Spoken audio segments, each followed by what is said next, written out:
મિત્રો આજે મારે તમને મગરમચ્છ વિશે વાત કરવી છે. મૂળજી મગરમચ્છ મારો બોસ, બધા ખાનગીમાં એને મગરમચ્છ કહીને જ બોલાવે છે. આ મૂળજી પટાવાળા તરીકે અમારી ઓફિસમાં જોડાયો. ચાલુ નોકરીએ SSC ની પરીક્ષા આપી, ચોરી કરીને પાસ થઈ ગયો અને ચમચાગીરી કરવામાં હોશિયાર એટલે તરત ક્લાર્ક પણ બની ગયો. આખી ઓફિસની જાસૂસી કરીને બોસને કે બોસનો લાડકો થઈ ગયો ને બોસે એને PA બનાવી દીધો. કેબિનમાં બોલાવીને કહ્યું, મૂળજી હું તારી સેવાઓની કદર કરવા માંગુ છું, હું તને પ્રમોશન આપું છું. મૂળજી રાજી થઈ ગયો કે પગાર વધારો મળશે. મારો બોસ અમદાવાદી, એણે કહ્યું, મૂળજી કાલથી આખો સ્ટાફ તને મૂળજી ભાઈ કહીને બોલાવશે.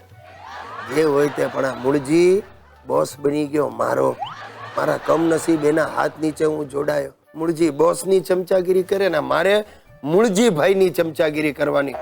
અરે તમે નહીં માનો, ગુલાબી કલરના પાટલુન ને વાદળી કલરના ખમીસ પહેરીને ઓફિસમાં આવીને મારે કહેવાનું, વાહ વાહ વાહ મૂળજી ભાઈ પકડ લાગો છો. અને ચાલો ચા પીતી વખતે એવા તો સબડકા બોલાવે, પણ આપણે તો એની સામે સ્માઇલ જ આપવાનું. તમે નહીં માનો, એની મૂછો ચામાં પલળી જાય ને તો એ સાફ ન કરે. મને તો લાગે છે રોજ મૂછના 2-4 વાળ ચા સાથે પી જતો હશે આ મગરમચ્છ. અને પાછો મૂળજીએ વટુકમ બહાર પાડ્યો છે કે સવારે ઓફિસમાં દાખલ થાય એટલે આખા સ્ટાફે ઊભા થઈને કહેવાનું, ગુડ મોર્નિંગ મૂળજી ભાઈ. બધા એવા અકળાય છે, પણ મને જરાય વાંધો નથી આવતો. આપણે ગમ ખાઈ જવાની, હાય હા કરવાની, કારણ કે હું પરણેલો છું ને. હાય હા કરવાની તો મને રોજની પ્રેક્ટિસ. મિત્રો, જાપાનમાં સુનામી આવ્યું હતો તમે બધા જાણો જ છો, પણ અહીંયા અમદાવાદમાં સુનામી આવ્યું એની તમને ખબર છે? અહીં મારા ઘરમાં સુનામી આવ્યું છે.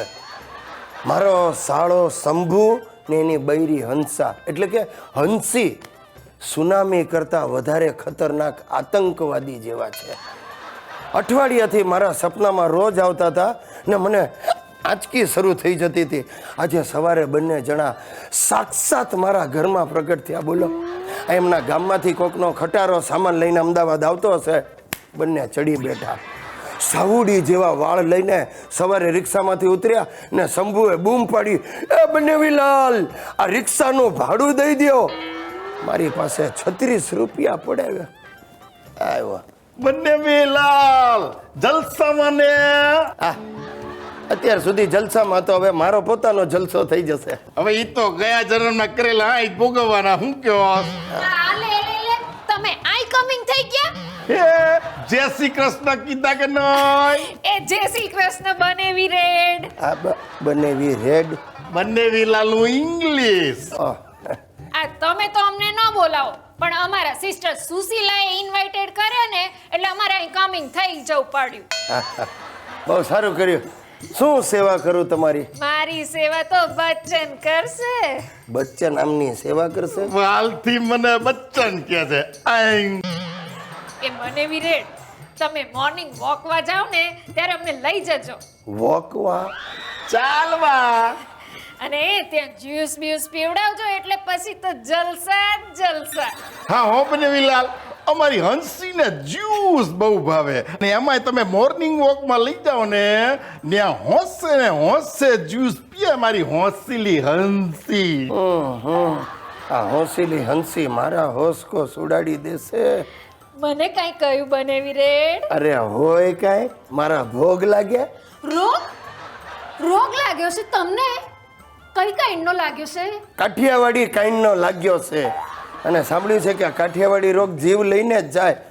એ ભગવાન, આ ઝેરી જંતુઓને ભગાડવાનો કોઈ રસ્તો સુજાડ. ઝાડ ઉગાડવું છે અહીં ઘરમાં? તો બેસ્ટ. એ પછી હું ને મારો બચ્ચન બે ફરતે ફરતે ગીત ગાઈશું. હંસા ચુમ્મા દે દે, હંસા ચુમ્મા દે દે, આઈ આઈ આઈ આઈ.